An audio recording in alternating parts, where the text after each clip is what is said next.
Good morning everyone. আজকে আমি করছি রান্না। সকালে ছাতু মুড়ি ব্রেকফাস্ট করে লেগে পড়লাম কাজে। চিকেনের 3টি আলাদা আলাদা রান্না হবে।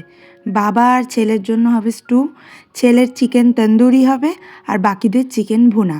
সবগুলোই ম্যারিনেট করে নিয়েছি, তবে চিকেন তন্দুরিটা ম্যারিনেট করছি শুধু ছেলের জন্য, একদম ঝাল ছাড়া। ও টম অ্যান্ড জেরি কার্টুনে দেখেছে এরকম মাংস খাচ্ছে টম, সেই থেকে ইচ্ছা জেগেছে মনে। তন্দুরিও বলতে পারে না, বলে তেন্দুলি খাবো। চিকেন স্টুয়ের জন্য সবজিও কেটে নিয়েছি আর ভাতটাও বসিয়ে দিয়েছি। চলছে চিকেন ভুনার মশলা কষানো, আর এইদিকে স্টুটাও হয়ে গেছে। মাইক্রো ওভেনে কীভাবে তন্দুরি করে আমি জানি না, তাই এইভাবেই তন্দুরিটা করলাম।